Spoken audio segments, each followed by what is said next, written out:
মা দুঃখিনী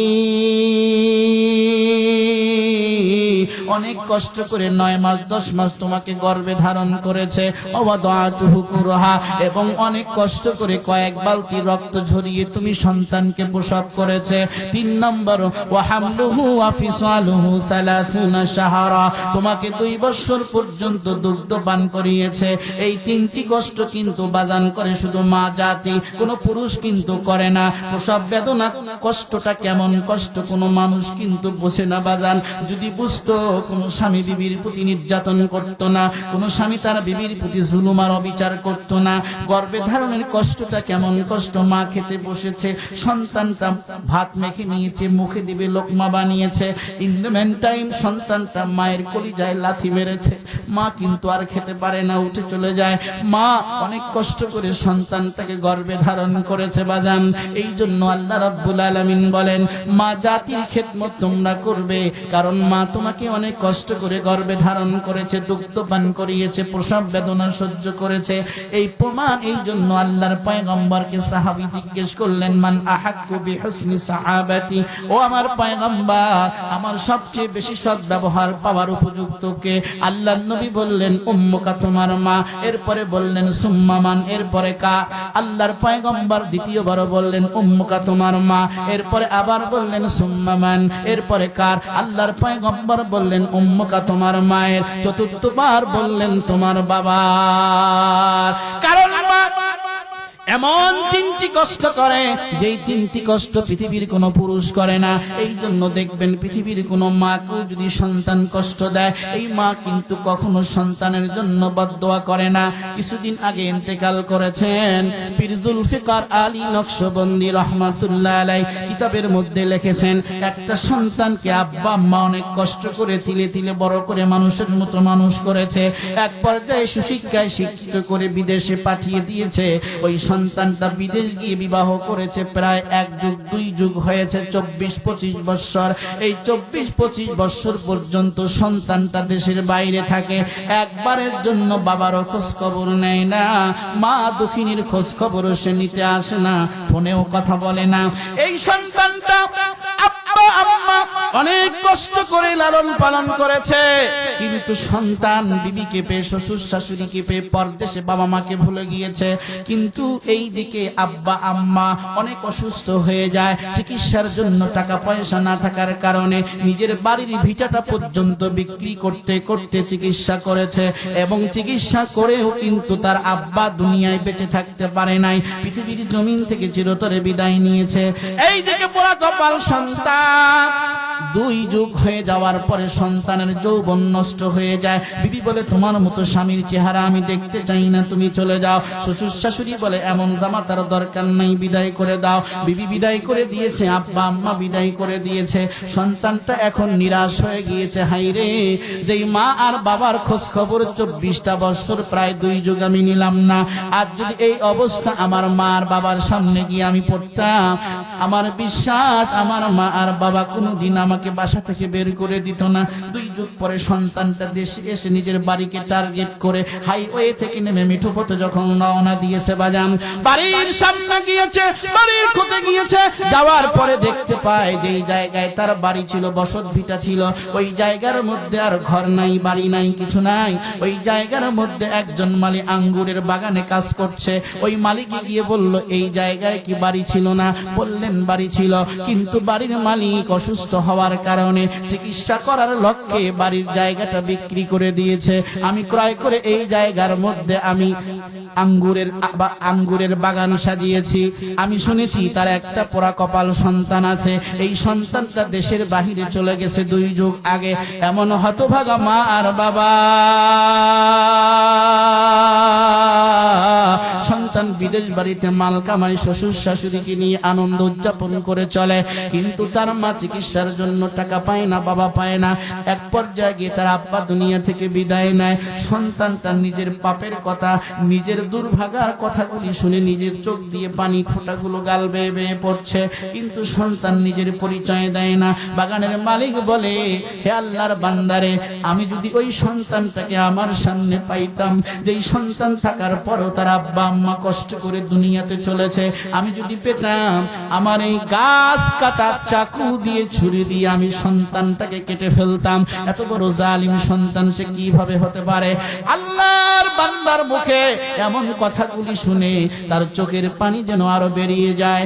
একটু পরে জিজ্ঞেস করে, পুরুষ তো মারা গিয়েছে, কিন্তু তার ওয়াইফ, তার স্ত্রী এখন কোথায় আছে? বললেন তার স্ত্রী সন্তানের বিয়োগ ব্যথায় কাঁদতে কাঁদতে অন্ধ হয়ে গিয়েছে। কুরআনুল কারীমের মধ্যে আল্লাহ রাব্বুল আলামিন বলে দিয়েছেন, ইউসুফ আলাইহিস সালাতু ওয়াস সালামকে যখন হারিয়েছেন ইয়াকুব আলাইহিস সালাম, সন্তানের বিয়োগ ব্যথার কারণে তার চোখের দৃষ্টি কিন্তু আল্লাহ কেড়ে নিয়েছিলেন। আল্লাহর বান্দা তখন বলে দিয়েছে, অমুক জায়গার মধ্যে তার মা মানুষের বাড়িতে ভিক্ষা করে নিয়ে এসে অমুক ঝোপের আড়ালে এসে অবস্থান করে, সূর্য ডুবু ডুবু ভাব। এমন মুহূর্তে আল্লাহর বান্দা চলে গেছে, দেখে সূর্য ডুবে যাবে, মাগরিবে রক্ত পেরিয়ে যায়। ওই বৃদ্ধা মহিলা, তার মানে তার মা, উজু হয়ে গিয়েছে, উপর হয়ে অন্যের বাড়ি থেকে ভিক্ষা করে নিয়ে এসে উজু করে নামাজে দাঁড়িয়েছে, কিন্তু মা মা বলে ডাকবে, এই সাহসটা কিন্তু এই সন্তানের নাই। 2 যুগ হয়ে গেল আমি বাবার খোঁজ খবর নিতে পারি নাই, বিদায় নিয়েছে। মা দুঃখিনী, আমি সন্তানের বিয়োগ ব্যথার কারণে চোখের দৃষ্টি শক্তি হারিয়েছে। মা মা বলে ডাক দিবে এমন হিম্মত পাচ্ছে না তার সন্তান। হঠাৎ করে দেখে তার দুঃখিনী মা যাই নামাজ বিছিয়ে নামাজ আদায় করে আল্লাহর দরবারে চোখের পানি ছেড়ে দোয়া করছে, মালিক,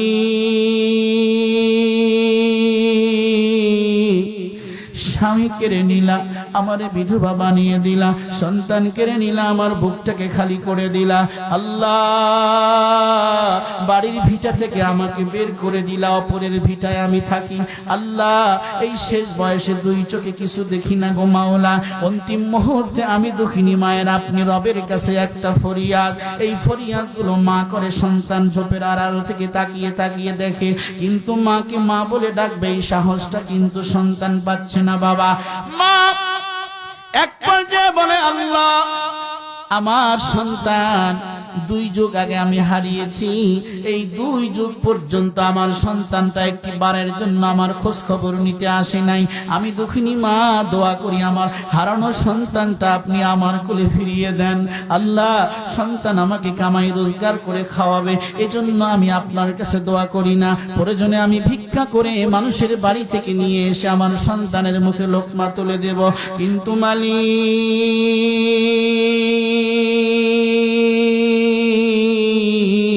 আমার ভাই নাই, বোন নাই, বাবা নাই, মা নাই, আত্মীয় স্বজন নাই, আমি মারা গেলে আমাকে কবরে নামাবে এমন কোন সন্তান নাই, এমন কোন ব্যক্তি নাই।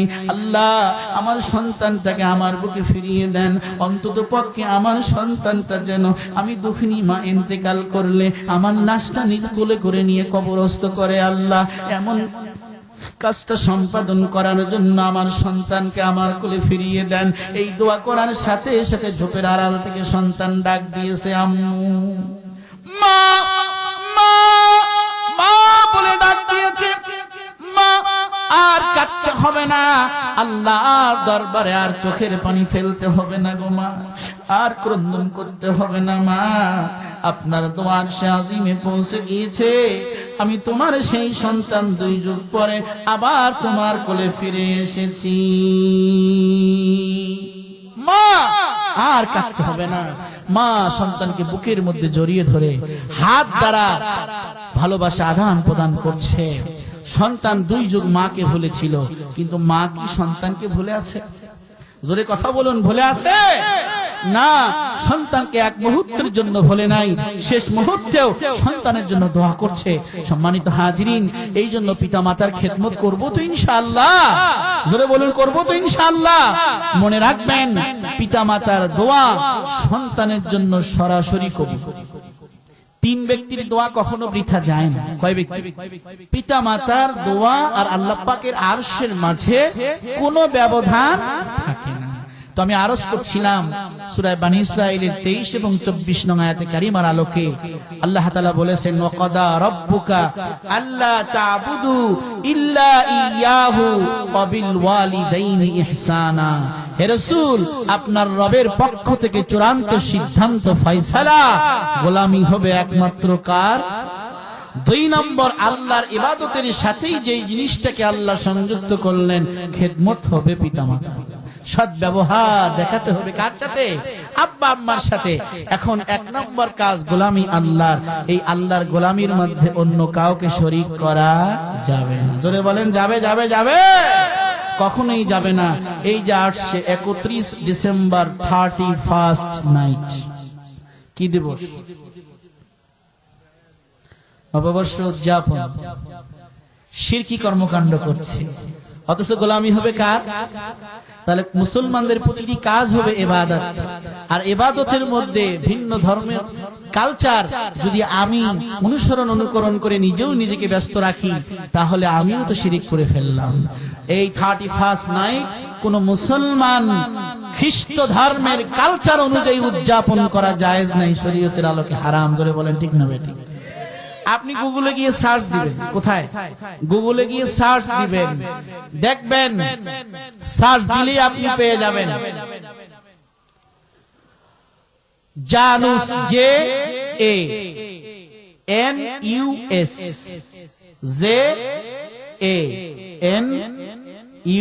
JANUS। এই জানুস লিখে গুগলে সার্চ দিবেন। এই জানুস দেবতা পূজা করত খ্রিস্টানরা, রোমানরা। কারা? খুব মনোযোগ দিয়ে শুনবেন, 10 মিনিট। রোমানরা এই জানুস দেবতার পূজা করত। কিভাবে করত? তারা 31 ডিসেম্বর 0 আওয়ার, একদম যখন 12টা বেজে যায়, কয়টা? যখন 12টা বেজে যায়, এই 12টা 1 মিনিটে, কয় মিনিটে? 12টা 1 মিনিট, এই দেবতা, এই মূর্তি 2 মুখওয়ালা, চেহারা দুই দিক দিয়ে আছে, সামনে এবং পেছনে, সামনে এবং, বিশ্বাস হয় না আপনাদের? দেখে, সামনেও চেহারা, পেছনেও চেহারা। রাত 12টার সময় 0 আওয়ার্স তার সামনের চেহারার কাছে গিয়ে বলে, এই রোমানরা, খ্রিস্টানরা, দেবতা, এই 1 বছর অতিক্রম করেছি আপনার দয়ায়, আপনার কৃপায়, নাউজুবিল্লাহ। আর যেই 12টা 1 বেজে যায়, 12টা 1-এর সময় পেছনের চেহারার সামনে এসে, পেছনের মুখের সামনে দাঁড়িয়ে বলে, দেবতা, আপনার কাছে প্রার্থনা করছি, নববর্ষ আমরা গ্রহণ করছি, সামনের 1 বছর যেন আপনার দয়ার কৃপায় সুন্দরভাবে চলতে পারি, নাউজুবিল্লাহ। ভালো মন্দের মালিককে, নিজের ইমানের সাথে কুফরিকে সংমিশ্রণ করা যাবে না, কখনোই করা যাবে না। আমাদের আল্লাহ কয়জন? খ্রিস্টানদের দাবি 3 জন, আল্লাহ, মারিয়াম, ঈসা। এটাকে বলে তৃত্ববাদ। কি বাদ? খবরদার, এগুলো উদযাপন করা যাবে না। তাওহীদের উপরে, একত্ববাদের উপরে অটুট অবিচল থাকতে হবে। এই জন্য डॉक्टर इकबाल बोलेছেন, मनफात एक है इस कौम की नुकसान भी एक, मनफात एक है इस कौम की नुकसान भी एक ही सबका नबी, दीन भी, ईमान भी एक, हरम पाक भी, अल्लाह भी, कुरान भी एक, कुछ बड़ी बात थी होते जो मुसलमान भी एक, कुछ बड़ी बात थी होते जो मुसलमान भी एक। কবি নজরুল বাংলা করেছেন, জাতি হিসাবে মুসলমানের লভ্য ক্ষতি উভয় একই, জাতি হিসাবে মুসলমানের লভ্য ক্ষতি উভয় একই, নবী বলো, ধর্ম বলো, ঈমান বলো, তাহাও একই। ঠিক না বেঠিক? জোরে বলেন, ঠিক না বেঠিক? জাতি হিসাবে মুসলমানের লভ্য ক্ষতি উভয় একই, নবী বলো, ধর্ম বলো, ঈমান বলো, তাহাও একই। কাবা বলো, কোরআন বলো, কাবা বলো, কোরআন বলো, আল্লাহ বলো, তাহাও একই। তবে কি যে কঠিন ছিল তারাও যদি হতো একই, তবে কি যে কঠিন ছিল তারাও যদি হতো একই। কিন্তু কোথাও যাত্রা বিমান, কোথাও আবার দলাদলি, কিন্তু কোথাও যাত্রা বিমান, কোথাও আবার দলাদলি। এসব কি আর ভবের মাঝে মহান হওয়ার ক্রিয়া বলি? মুসলমানের আল্লাহ কয়জন? জোরে বলেন, জোরে বলেন, কয়জন? কোরআন কয়টা? কাবা কয়টা? হেরমে পাক কয়টা? তাহলে আমাদের এক থাকার দরকার আছে না নাই? খ্রিস্ট ধর্মের অনুসারী যারা, এদের সাথে লিয়াজু করে চলা যাবে না। 31 নাইট তাদের কালচার। মনে রাখবেন, মুসলমান মূর্তির কাছে সাহায্য চাইতে পারে না। মুসলমান সাহায্য চাইবে একজনের কাছে। তিনি কে? আওয়াজ দিয়ে বলুন, তিনি কে? আল্লাহর ছাড়া কারো সামনে মাথা নত করে না। সম্মানিত হাজিরিন, এজন্য 31 নাইট গুনাহের মাধ্যমে, শিরকি কর্মকাণ্ডের মাধ্যমে আমরা কখনোই উদযাপন করব না। বলি ইনশাআল্লাহ। মাতার সাথে সৎ ব্যবহার। কার সাথে? আব্বা আম্মার সাথে সৎ ব্যবহার করবে। 1 নম্বর, গোলামি করতে হবে কার? সবাই বলুন, কার? 2 নম্বর, সৎ ব্যবহার করব কার সাথে? এই ফয়সালা কার? আবার বলুন, ফয়সালা কার?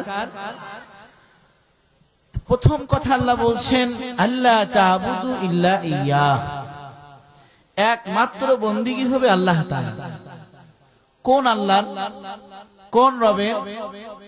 কোন প্রভুর গোলামি হবে?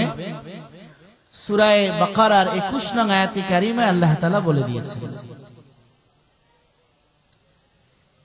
বানি ইসরাঈলের 23 নং আয়াত থেকে জানলাম গোলামি করব আল্লাহর। কোন রবের গোলামি করব?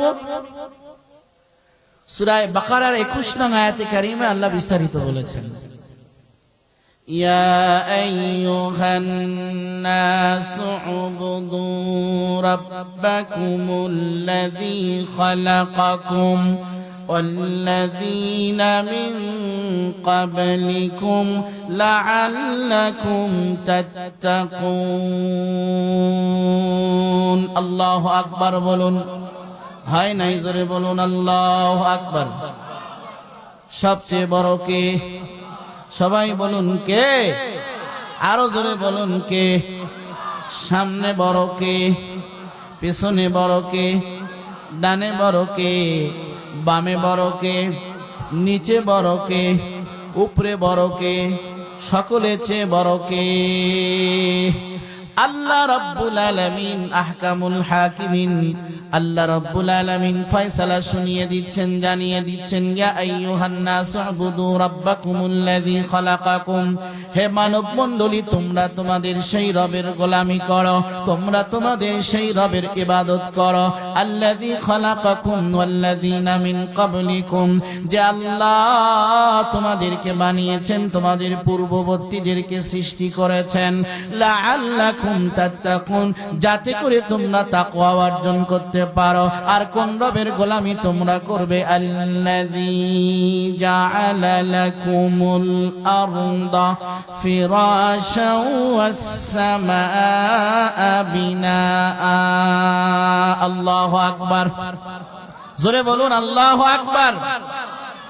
আর ওই রবের গোলামি করবে আল্লাযী জাআলা লাকুমুল আরদা ফিরাশা, যে আল্লাহ পাক জমিনকে তোমাদের জন্য বিছানা বানিয়ে দিয়েছেন, আসমানকে ছাদ বানিয়ে দিয়েছেন। ওয়া আনজালা মিনাস সামাই মাআন, এবং আসমান থেকে তোমাদের জন্য পানি বর্ষণ করেন। একটু আওয়াজ দিয়ে বলুন তো বাবা, আসমান থেকে বৃষ্টি বর্ষণ করেন কে? হলো না? জোরে বলেন কে? আল্লাহ রাব্বুল আলামিন বলেন, সেই রবের গোলামি করো যেই রব তোমাকে বানিয়েছেন, তোমার পূর্ববর্তীদেরকে বানিয়েছেন, তোমার বাবাকে বানিয়েছেন, তোমার মাকে বানিয়েছেন, কুল কায়নাতকে বানিয়েছেন। যে আল্লাহ আসমান বানিয়েছেন, জমিন বানিয়েছেন, এবং তোমাদের ক্ষেত খামার চাষাবাজির কাজগুলো করার জন্য আকাশ থেকে বৃষ্টি বর্ষণ করেন, সে আল্লাহ রাব্বুল আলামিনের গোলামি তোমরা করো। একটু আওয়াজ দিয়ে বলুন তো, আসমান বানিয়েছেন কে? হলো না? হলো না? জোরে বলেন কে?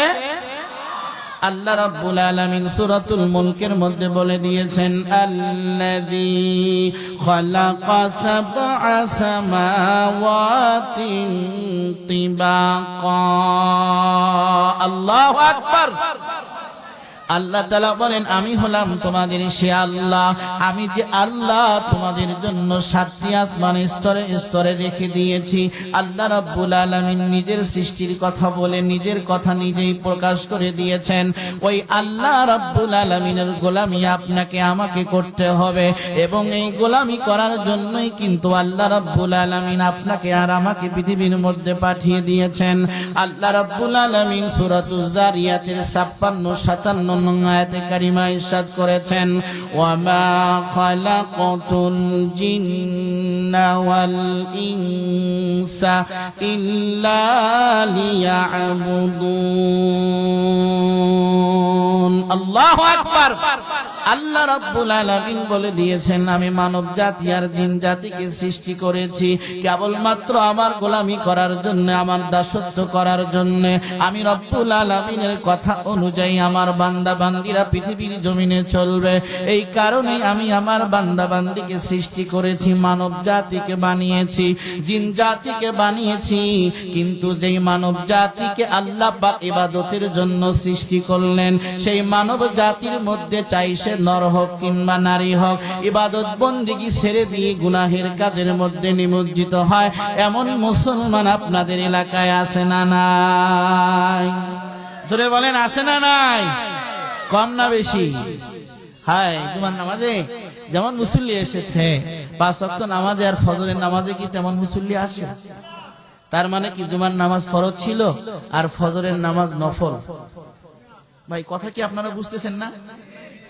জুমার নামাজ ফরজ, ফজরের নামাজ নফল। কি জি আসে না কেন? সে কি জানে না আল্লাহর হুকুম ফরজ বিধান? যদি বলুন জানে না? হ্যাঁ, আসে না, শুনেও শোনে না, দেখেও দেখে না, বোঝার ক্ষমতা আছে, এরপরেও তো মানুষ আর জিন জাতিকে আল্লাহ বানিয়েছেন ইবাদতের জন্য। সেটা বানী ইসরাঈলের 23 নম্বর আয়াতে বললেন গোলামি হবে কার? সূরাতুজ জারিয়াতের 56 নং আয়াতে কারিমা রব্বুল আলামিন বললেন মানুষ আর জিন জাতিকে বানিয়েছি কেবল আমার গোলামির জন্য, আমার মারিফত হাসিল করার জন্য, আমি রবকে চেনার জন্য আমি বানিয়েছি। এখন যদি কোনো মানুষ নামাজ না পড়ে, রোজা না রাখে, হজ না করে, যাকাত না দেয়, মা বোন না পর্দাপশীদের সাথে না চলে, মিথ্যা ছেড়ে না দেয়, সুদ ঘুষ ছেড়ে না দেয়, সবাই কিন্তু জানে সুদ হারাম, ঠিক না ভাই? ঠিক ভাই, জোরে বলুন, জানে কি জানে না? সুদ হারাম, ঘুষ হারাম, মিথ্যা বলা মহাপাপ, ব্যাপারদিগির সাথে চলা মহাপাপ। আমাদের মা বোনরা জানে কি জানে না? মানে কি সবাই? ভাই মানে কি সবাই? এই যে জানার পরেও যদি না মানে, তাদের ঠিকানা কোথায় হবে? আল্লাহ রাব্বুল আলামিন কোরআনুল কারীমের সূরাতুল আরাফের 179 নং আয়াতে কারিমা ইরশাদ করেছেন। আল্লাহ তাআলা বলেন, وَلَقَدْ ذَرَأْنَا لِجَهَنَّمَ كَثِيرًا مِنَ الْجِنِّ وَالْإِنسِ لَهُمْ قُلُوبٌ لَا يَفْقَهُونَ بِهَا وَلَهُمْ أَعْيُنٌ لَا يُبْصِرُونَ بِهَا وَلَهُمْ آذَانٌ لَا يَسْمَعُونَ بِهَا أولئك كالأنعام بل هم أضل أولئك هم الغافلون الله أكبر বলুন। আল্লাহ রাব্বুল আলামিন কোরআনুল কারীমের সূরাতুল আরাফের 179 নং আয়াতে কারিমা ইরশাদ করে দিয়েছেন বাজান, ওয়ালাকাদ যারানা লিজাহান্নামা কাসীরাম মিনাল জিন্নি ওয়াল ইনস, অধিকাংশ মানুষ আর জিন দ্বারা আমি আল্লাহ জাহান্নামকে ভরপুর করব। সূরাতুজ জারিয়াতের 56 নং আয়াতে কারিমায় আল্লাহ তাআলা বলে দিয়েছেন মানুষ আর জিন জাতিকে বানিয়েছি আমার গোলামির জন্য। সূরাতুল আরাফের 179 নং আয়াতে কারিমায় আল্লাহ রাব্বুল আলামিন বললেন এই মানব জাতি আর জিন জাতিকে দিয়ে আমি জাহান্নাম ভরপুর করব। কেন আল্লাহ রাব্বুল আলামিন এমন কথা বললেন? এমন কথা কিন্তু সকল জিন আর মানুষের জন্য নয়। কাদের জন্য আল্লাহ পাক এমন কথা শুনিয়ে দিলেন? এর পরের অংশের মধ্যে আল্লাহ তাআলা বলে দিয়েছেন লাহুম কুলুবুন লা ইয়াফকাহুনা বিহা আমি আল্লাহ মানুষ আর জিন জাতিকে বোঝার মতো ক্ষমতা দিয়েছি, কিন্তু সে বুঝতে চায় না। ওয়ালাহুম আ'য়ুনুন লা ইবসিরুনা বিহা, চোখ দিয়েছি কেউ, কিন্তু তারা হক জিনিসকে দেখতে চায় না। আমি আল্লাহ ওয়ালাহুম আযানুন লা ইয়াসমাউনা বিহা, আমি রব্বুল আলামিন এদেরকে কান দান করেছি, কিন্তু হক কথা শুনেও তারা শুনে না। এমন মুসলমান আছে না নাই? জোরে বলেন, আছে না নাই? বলে হুজুর আপনাদের কাজ বলা, আমাদের কাজ শোনা, আমলের দরকার নাই। কিছু লোক আছে না নাই? না প্রিয় ভাই, সব অবশ্যই আপনাকে আমাকে শুনতে হবে, বুঝতে হবে, আমল করতে হবে। এই বিবেক, এই বুদ্ধি আল্লাহ তাআলা আমাদেরকে দিয়েছেন। এজন্য আল্লাহ তাআলা বলেন, অধিকাংশ মানুষ আর জিনদেরকে দিয়ে আমি জাহান্নাম ভরপুর করব। লাহুম কুলুবুল লা ইয়াফকাহুনা বিহা, কলব দিয়েছি, বোঝার ক্ষমতা দিয়েছি, বুঝতে চায় না। ওয়ালাহুম আ'য়ুনুন লা ইবসিরুনা বিহা, চোখ দিয়েছি, দেখার ক্ষমতা দিয়েছি, এরপরও হক জিনিস দেখে না। ওয়ালাহুম আযানুন লা ইয়াসমাউনা বিহা, তাদেরকে কান দিয়েছি, শ্রবণ ক্ষমতা দিয়েছি, কিন্তু এরপরও তারা হক জিনিস, সত্য জিনিস শুনতে চায় না। আল্লাহ তাআলা বলেন, উলাইকা কাল আনআম, উলাইকা কাল আনআম, এরা হলো চতুষ্পদ জন্তুর ন্যায়। নাউজুবিল্লাহ বললেন না? কার ন্যায়? চতুষ্পদ জন্তুকে কিন্তু আল্লাহ তাআলা ভালো মন্দ পার্থক্য করার ক্ষমতা দেননি বাবা। চতুষ্পদ জন্তুর চোখ দিয়ে কিন্তু সে ভালো মন্দ বুঝতে পারে না বাবা। এই জন্য আল্লাহ রাব্বুল আলামিন বললেন, সে যেমন বুঝতে পারে না, সেও তো বুঝতে পারে না। এই দৃষ্টিকোণ থেকে মুফাসসিরিন ইকরাম বলেছেন, সে চতুষ্পদ জন্তুর ন্যায়। কিন্তু পরক্ষণেই আল্লাহ পাক জানায়া দিলেন, বালহুম আদাল, না না না, চতুষ্পদ জন্তুর সমতুল্য শুধু নয়, চতুষ্পদ জন্তুর চেয়েও সে নিকৃষ্ট।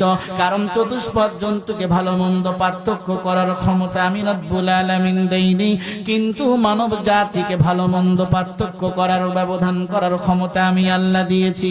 এই জন্য আল্লাহ রব্বুল আলামিন বলেন, বালহুম আদাল, চতুষ্পদ জন্তু যারা আছে এদের চেয়েও যেই মানুষটা আমার গোলামি করে না, যেই মানুষটা হক কথা বুঝতে চায় না, যেই মানুষটা হক জিনিস দেখতে চায় না, যেই মানুষটা হক বিষয়গুলো অনুধাবন করে আমল করতে চায় না, এরা চতুষ্পদ জন্তুর চেয়েও নিকৃষ্ট। এর মানে হলো, যেই লোকটাকে আল্লাহ সুস্থ রেখেছেন, নামাজ পড়ে না, সে কুকুর শুকুরের চেয়েও নিকৃষ্ট।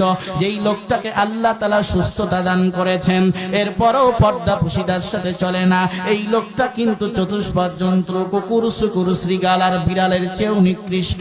আল্লাহ রাব্বুল আলামিন এজন্যই বলে দিয়েছেন, বালহুম আদাল, কুকুরের চেয়েও নিকৃষ্ট, শুকুরের চেয়েও নিকৃষ্ট, সিংহের চেয়েও নিকৃষ্ট, বাঘ ভাল্লুক চিতা কোবরার চেয়েও নিকৃষ্ট, বিড়ালের চেয়েও নিকৃষ্ট। এক কথায় আমি রব্বুল আলামিন মানুষকে যেই ক্ষমতা দিলাম, ক্ষমতার সদ্ব্যবহার করলো না। আমি রব্বুল আলামিন ঘোষণা দিলাম, যারা চতুষ্পদ জন্তুর চেয়েও খারাপ। আল্লাহ রব্বুল আলামিনের কাছে কিন্তু আপনাকে আমাকে জবাবদিহিতার কাঠগড়ায় দাঁড় করানো হবে বাবা। আপনি আমি মিথ্যা কথা বলে পালানোর কোনো পথ খুঁজে পাবো না। কারণ কবি সুন্দর করে বলে দিয়েছেন, দস্তে গুয়াদ মানচুনি দুজদি দা আম, দস্তে গুয়াদ মানচুনি দুজদি দা আম, লব্বে গুয়াদ মানচুনি বসি দা আম, লব্বে গুয়াদ মানচুনি বসি দা আম, চশমে গুয়াদ কর দা আম গমজল হারাম, চশমে গুয়াদ কর দা আম গমজল হারাম, গোশে গুয়াদ চিদা আম সুল কালাম। হাত বলবে আল্লাহ, এই হাত দিয়ে সে অন্যায় কাজ করেছে, বেগানা নারীকে স্পর্শ করেছে, গুনাহের জিনিসকে টাচ করেছে। চোখ বলবে আল্লাহ, এই চোখ দিয়ে সে খেয়ানত করেছে। প্রত্যেকটা অঙ্গ প্রত্যঙ্গ কিয়ামতের ময়দানে কথা বলবে, পার পাওয়ার কোনো উপায় থাকবে না। এই জন্য অল্প এক হায়াতের জিন্দেগি দিয়ে আল্লাহ রাব্বুল আলামিন আপনাকে আমাকে পৃথিবীর মধ্যে প্রেরণ করেছেন। এই পৃথিবীর মধ্যে থেকে রবের গোলামি করে আল্লাহ রাব্বুল আলামিনকে রাজি আর খুশি করে যেতে হবে। জোরে বলেন ঠিক না বেঠিক? এই জন্য আল্লাহ রাব্বুল আলামিন বলেছেন, ওয়াকাদা রাব্বুকা আল্লা তা'বুদু ইল্লা ইয়্যাহ। আপনার রবের ফয়সালা, চূড়ান্ত সিদ্ধান্ত, গোলামি হবে কার? সবাই বলুন, গোলামি হবে কার? আমার কথা বুঝতে কি আপনাদের কষ্ট হয়? আল্লাহ পাকের গোলামি করতে হবে। এই জন্য কবি সুন্দর করে বলেছেন, জিন্দেগি মকসুদ বাহরে বন্দেগি, जिंदगी मकसूद बहरे बंदगी, बंदगी कुन बंदगी कुन बंदगी, बंदगी कुन बंदगी कुन बंदगी, जिंदगी बे बंदगी शर्मंदगी, जिंदगी बे बंदगी शर्मंदगी, जी चुनी बद जिंदगी बेहमर्दगी, जी चुनी बद जिंदगी बेहमर्दगी, ऐशो इशरत के लिए इंसान ही, ऐशो इशरत के लिए इंसान ही, याद रख तू बंदा है मेहमान ही, याद रख तू बंदा है मेहमान ही। আল্লাহ তাআলা দুনিয়াতে আল্লাহর বান্দা করে পাঠিয়েছেন, আল্লাহর গোলামি করার জন্য পাঠিয়েছেন, অন্য কারো গোলামির জন্য পাঠাননি। এজন্য আমরা এক নাম্বার কথা, গোলামি করব কার? তাহলে আজকে থেকে নামাজ ছাড়বো না পড়বো? সবাই বলুন, ছাড়বো না পড়বো? হালাল পথে চলবো তো ইনশাআল্লাহ। আল্লাহ পাকের সমস্ত হুকুম, আল্লাহ পাকের সমস্ত আহকাম রাসূল করিম সাল্লাল্লাহু আলাইহি ওয়াসাল্লামের সুন্নাহ অনুযায়ী আমরা করার চেষ্টা করব, বলি ইনশাআল্লাহ। তাহলে এক নাম্বার গোলামি করব আল্লাহ। এর বেশি ব্যাখ্যা আমি করছি না। দুই নাম্বার আল্লাহ পাকের ফয়সালা, ওয়াবিল ওয়ালিদাইনি ইহসানা, পিতা মাতার সাথে সৎ ব্যবহার। একজন সন্তান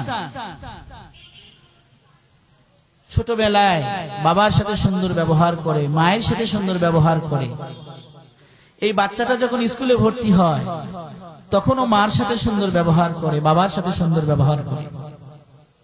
এই ছেলেটা যখন হাই স্কুলে যায় তখনও সুন্দর ব্যবহার করে, কলেজ ইউনিভার্সিটিতে যায়, যদি বাবা মার আদর্শ সন্তান হয়ে থাকে, পরে চলে আসে, তখন সন্তানের ব্যবহারে পরিবর্তন চলে আসে। এমন সন্তান আছে না নাই?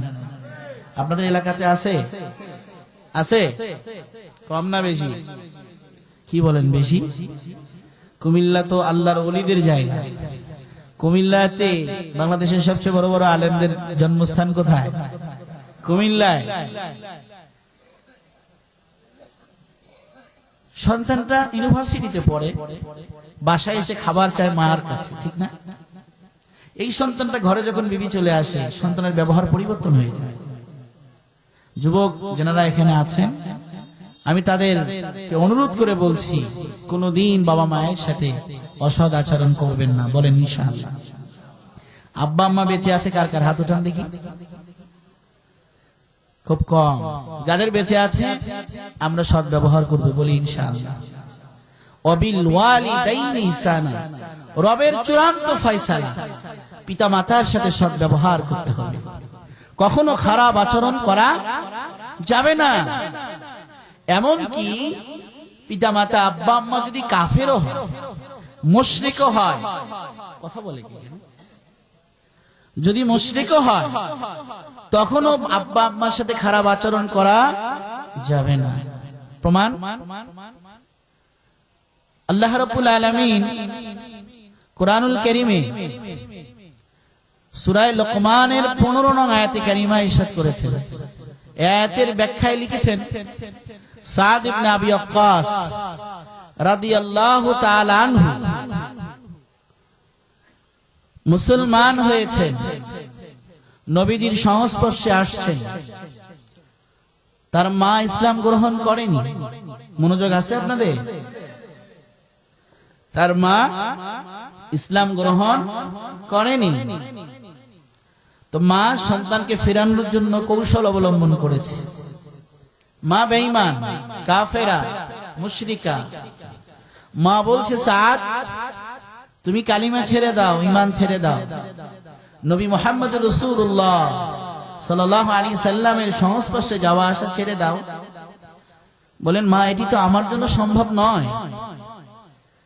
সাদ ইবনে আবি ওয়াক্কাস রাদিয়াল্লাহু তাআলা আনহু উনি যখন এমন কথা বললেন তখন ওনার আম্মা বলছে, সাদ, যদি তুমি কালিমা ছেড়ে না দাও, নবীর দরবারে আসা যাওয়া বন্ধ না করো, তো আমি মা কোনো খাবার গ্রহণ করব না, কোনো পানীয় পান করব না। বিষয়টি সহজ না জটিল? কি ভাই, মনোযোগ নাই আপনাদের? সহজ না জটিল? সাদ ইবনে আবি ওয়াক্কাস কিংকর্তব্য বিমূঢ় হয়ে গেলেন, আমি কি করব? আল্লাহর পয়গম্বরের সাহাবী সাদ ইবনে আবি ওয়াক্কাস রাদিয়াল্লাহু তাআলা আনহু নবীজির দরবারে এসে বললেন, ইয়া রাসূলুল্লাহ, ইয়া হাবিবাল্লাহ, আমার আম্মা কসম দিয়ে বলেছেন, আমি যদি কালিমা ছেড়ে না দেই, ঈমান ছেড়ে না দেই, আমার আম্মা খাবার গ্রহণ করবেন না, পানীয় পান করবেন না। একদিকে মা আর একদিকে আমার ঈমান, আমি এখন কি করব? আল্লাহর পয়গম্বর কিংকর্তব্য বিমূঢ় হয়ে গেলেন, কি ফয়সালা দিবেন? নবীজি সাল্লাল্লাহু আলাইহি ওয়াসাল্লাম চুপচাপ বসে আছেন। ইন দ্য মেন টাইম আল্লাহ রাব্বুল আলামিন সমাধান দেওয়ার জন্য কোরআনুল কারীমের সূরা লোকমানের আল্লাহ পাক 15 নং আয়াতে কারিমা নাজিল করে ফয়সালা স্বয়ং আল্লাহ দিয়ে দিলেন। বলুন সুবহানাল্লাহ।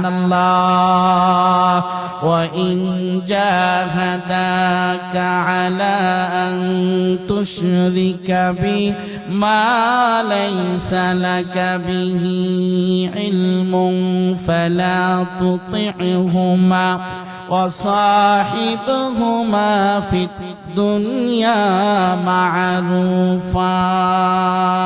আল্লাহু আকবার বলুন। হায় নাই জোরে বলুন আল্লাহু আকবার। আরো জোরে বলুন আল্লাহু আকবার। আল্লাহ রাব্বুল আলামিন সমাধান জানিয়ে দিলেন। যুবক ভাইরা, গভীর মনোযোগ দিয়ে কথাগুলি শুনবেন। আল্লাহ রাব্বুল আলামিন নিজেই সমাধান দিয়ে দিলেন।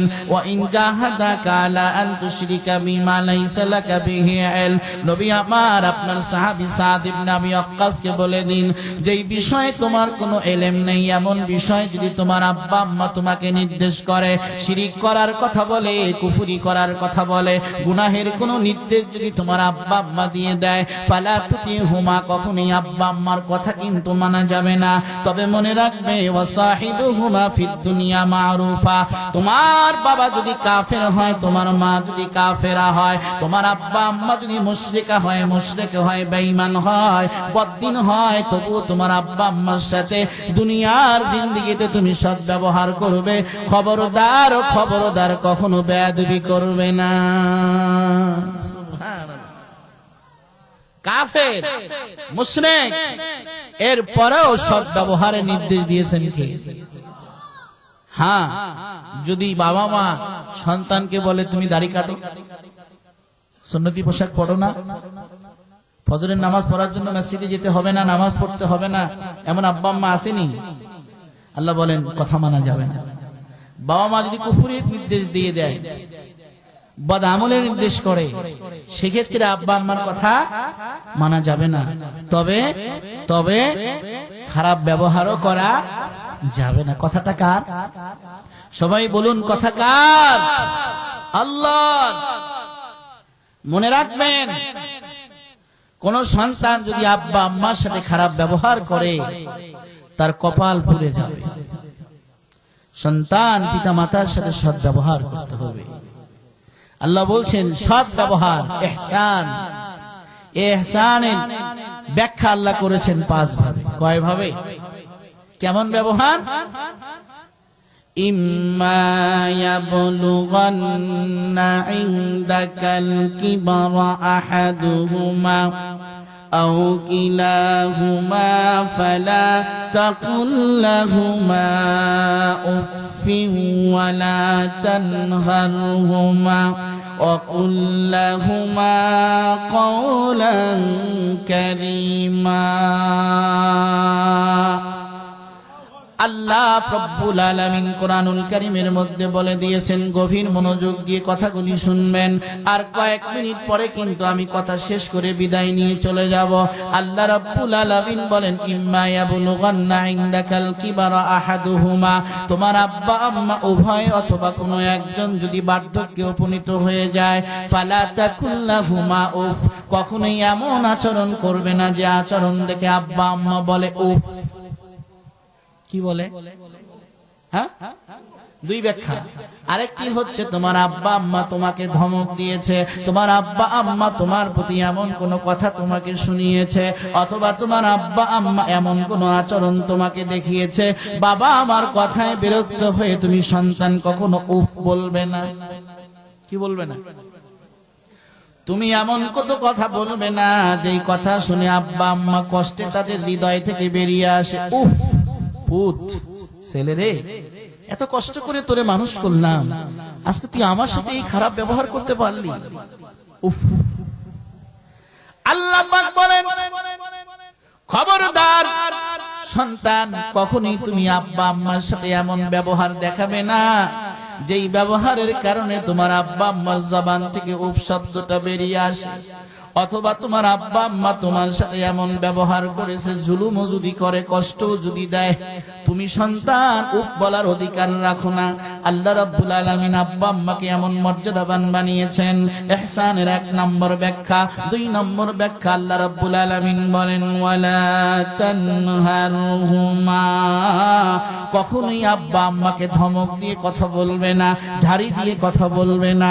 বাবা মাকে ধমক দিয়ে কথা বলে এমন সন্তান আপনাদের এলাকায় আসেনি? নাই নাই নাই নাই, আছে?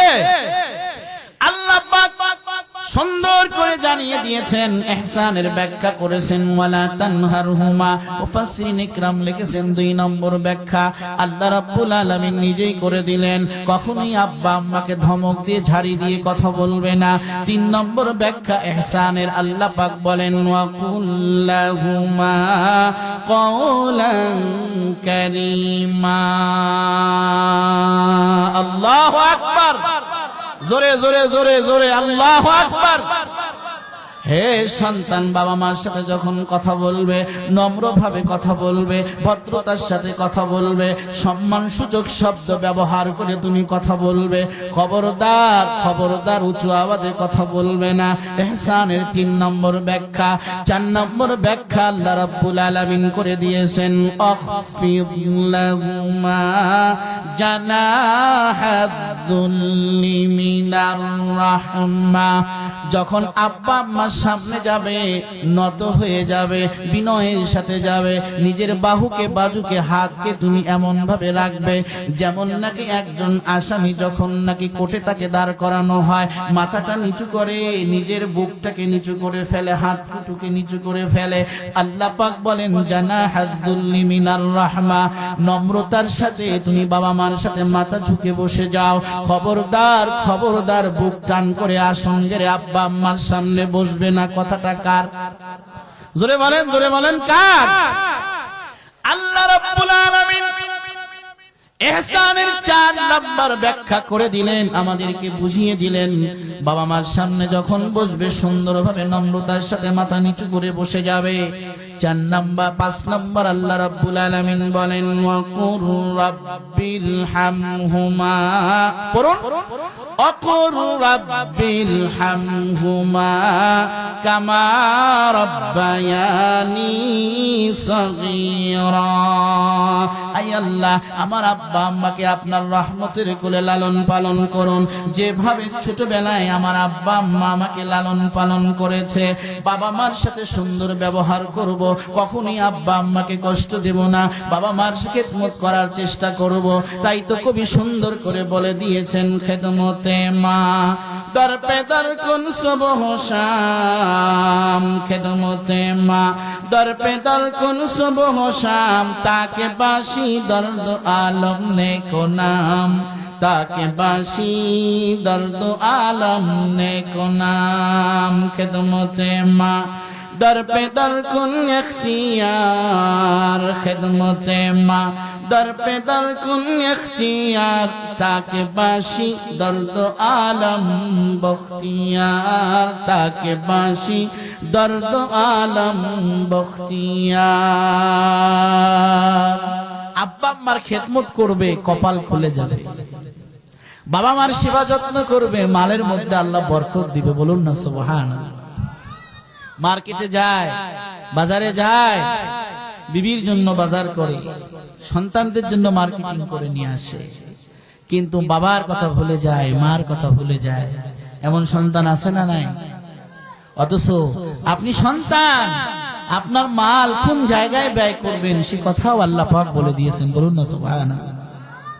হ্যাঁ, আল্লাহ রাব্বুল আলামিন বলে দিয়েছেন সূরা বাকারার 215 নং আয়াতে কারীমায় আল্লাহ পাক ইরশাদ করেছেন, রাসূল সাল্লাল্লাহু আলাইহি সাল্লামের দরবারে এসে জিজ্ঞাসা করা হয়েছে, মাযা ইনফিকু, ইয়া রাসূলুল্লাহ, আমরা যে ব্যয় করব, খরচ করব, এই খরচের খাত কি বলে দিন, কোথায় আমরা মাল ব্যয় করব? রাসূলকে জিজ্ঞেস করেছেন। আল্লাহ রাসূল সাল্লাল্লাহু আলাইহি সাল্লামের উপর তখন আল্লাহ পাক এই প্রশ্নের জবাব দেওয়ার জন্য আয়াত নাযিল করেছেন, ইয়াসআলুনাকা মাযা ইউনফিকুন। আমার পয়গম্বর আপনার কাছে এসে জানতে চায় মাল কোথায় ব্যয় করবে, কোন মাল ব্যয় করবে, কোন কোন খাতে ব্যয় করবে। قل ما أنفقتم من خير فللوالدين والأقربين واليتامى والمساكين وابن السبيل। হাবিব, আপনি জবাব শুনিয়ে দিন, মাল যখন তোমরা ব্যয় করবে, এক নাম্বার খাত ফালিল ওয়ালিদাইন, আব্বা আম্মার জন্য। সুবহানাল্লাহ। না বিবি বাচ্চার জন্য? প্রথম কার কথা ভাই? কথা কি বুঝতেছেন? প্রথম কার কথা? এক নাম্বার ফালিল ওয়ালিদাইন, আব্বা আম্মার জন্য মালকে ব্যবহার করবে। দুই নাম্বার ওয়াল আকরাবিনা, নিকট আত্মীয় স্বজন, বিবি বাচ্চা, ছেলে মেয়ে, ভাই বোন, আত্মীয় স্বজন যারা আছে এদের পিছনে তুমি তোমার মালকে ব্যয় করবে। তিন নাম্বার ওয়াল ইয়াতামা, এতিমদের পিছনে ব্যয় করবে। চার নাম্বার ওয়াল মাসাকিন, মিসকিন অনাথ এতিম যারা আছে, দুস্থ গরীব, এদের পিছনে ব্যয় করবে। পাঁচ নাম্বার অবনিস সাবিল, মুসাফির যদি বিপদে পড়ে যায় এদের পিছনে ব্যয় করবে। কিন্তু এই পাঁচটি খাতের মধ্যে প্রথম নাম্বার যেই খাতের কথা বললেন, ফালিল ওয়ালিদাইন, প্রথম খাত হলো আব্বা আম্মা। সুবহানাল্লাহ। তাহলে আজকের মাহফিল থেকে নিয়ত করি, মাল যখন খরচ করব আগে কার জন্য করব? আওয়াজ আসতে কেন? কি ভাই খরচ করব তো ইনশাআল্লাহ। যাদের আব্বা আম্মা নাই তারা বোঝে বাবা মার কদর কি, যাদের আছে যুবক ভাই তুমি বুঝবা না, যাদের নাই তাকে গিয়ে জিজ্ঞেস করো বাবা মা কত বড় নিয়ামত। হ্যাঁ, এই জন্য বাবা মার সাথে সদ্ব্যবহার করা। রাসূল করিম সাল্লাল্লাহু আলাইহি সাল্লাম এতিম ছিলেন, জন্মের পর বাবাকে পান। মাতৃগর্ভে থাকা অবস্থায় নবীজির বাবা পৃথিবী থেকে বিদায় নিয়েছেন, ইন্তেকাল করেছেন। নবীজি বাবাকে পাননি। সিরাতের কিতাবে এসেছে রাসূল করিম সাল্লাল্লাহু আলাইহি সাল্লাম বাচ্চাদের সাথে খেলতে যেতেন, বয়স 5, 5.5, খেলতে যেতেন। সন্ধ্যাবেলায় বাচ্চাদের সাথে খেলতেন। প্রত্যেকের আব্বা বাজার থেকে সদাই ক্রয় করে সন্তানদের হাতে তুলে দিয়ে কোলে করে নিয়ে চলে যেত। একদিন রাসূল করিম সাল্লাল্লাহু আলাইহি ওয়াসাল্লাম লক্ষ্য করছেন প্রত্যেক সন্তানের বাবা এসে সন্তানকে কোলে করে নিয়ে যায়, সদাই হাতে উঠিয়ে দেয়, কিন্তু আমি মুহাম্মদ, আমার বাবা তো কখনো এসে আমাকে কোলে উঠিয়ে নিল না, আমার বাবা তো কখনো এসে আমার হাতে সদাই দিল না। নবী আলাইহিস সালাম, সূর্য ডুবে যাচ্ছে কিন্তু নবীজি বাড়ির দিকে ফিরছেন না। ছোট্ট শিশু নবী মুহাম্মদ বলি সাল্লাল্লাহু আলাইহি ওয়াসাল্লাম, নবীজি সূর্য ডুবে যায় জান্নাত। উম্মে হানি এসে বলছেন, বাবা মোহাম্মদ চলো বাসায় যাই। বললেন, আমি বাসায় যাব না, আমার আব্বু যতক্ষণ না এসে আমি মোহাম্মদকে কোলে উঠিয়ে না নেবে। আপনি বলুন, নবীজির বাবা আসার সুযোগ আছে? দিলটা নরম করে কথাগুলি শুনবেন। বাবা তো আসার সুযোগ নেই। উম্মে হানি কোলে নিবে, নবীজি কোলে উঠছেন না, উপর হয়ে শুয়ে গেছেন জমিনের মধ্যে, মাটির মধ্যে। বলেন, আমার বাবা যতক্ষণ না আসবে ততক্ষণ আমি আজ আর বাসায় যাব না। উম্মে হানি বাসায় গেলেন। বাসায় গিয়ে হুজুরের আম্মা আমেনাকে বললেন, বোন, আপনার ছেলে মোহাম্মদ আজকে জিদ ধরেছে, আড়ি করছে, শুয়ে পড়েছে। সে বলছে, আমার বাবা না এসে আমাকে যতক্ষণ না নিয়ে যাবে আমি এখান থেকে উঠব না। মা আমেনা যখন দেখেছে উম্মে হানি ব্যর্থ হয়ে শিশু নবী মোহাম্মদকে রেখে একা একা বাসা ফিরে গিয়েছে, আমেনা নিজেই চলে এসেছে সন্তান মোহাম্মদুর রাসূলুল্লাহকে বাসায় নিয়ে যাওয়ার জন্য। রাসূল করিম সাল্লাল্লাহু আলাইহি সাল্লামের কাছে এসে বলছেন, মোহাম্মদ এসো, আমার কোলে এসো। আল্লাহর পয়গম্বর বললেন, মা তুমি না বলেছিলে আমার আব্বা সামদেশে গিয়েছে ব্যবসার জন্য, আমার আব্বা কেন আসে না? প্রত্যেক সন্তানের বাবারা এসে তাদের হাতের মধ্যে সদাই দিয়ে কোলে করে নিয়ে চলে যায়, আমার মা কেন আসে না?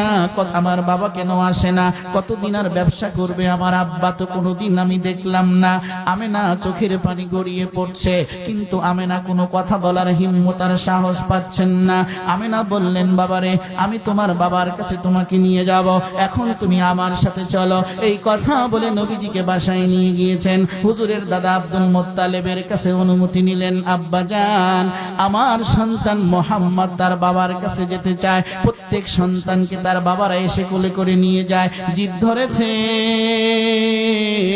বাবার কোল ছাড়া বাসায় আসবে না। আমি বুঝিয়ে শুনিয়ে তাকে এনেছি, তার বাবার কবরটা জিয়ারতের জন্য আমি একটু আবওয়া নামক জায়গায় যেতে চাই। শ্বশুরের কাছ থেকে পারমিশন নিয়ে, অনুমতি নিয়ে উম্মে হানিকে সঙ্গে করে নিয়ে আল্লাহর পয়গম্বর 6 বছরের বালক বাজান, 6 বছরের শিশু নবী মোহাম্মদকে নিয়ে আবওয়া নামক জায়গায় গিয়েছে। ওই জায়গার মধ্যে আমি দুইবার গিয়েছি। ওই জায়গাটা এমন জায়গা, যেই জায়গায় নবীজির আব্বা আব্দুল্লাহ শুয়ে আছে। ওই জায়গায় গেলে কোনো মানুষ নাই যে তার চোখে পানি না এসে সে থাকতে পারে, দেহের লোমগুলো কিন্তু দাঁড়িয়ে যায়। আল্লাহর পয়গম্বর শিশু নবী মোহাম্মদকে নিয়ে মা আমেনা সুদূর আবওয়ার উদ্দেশ্যে রওনা করেছে।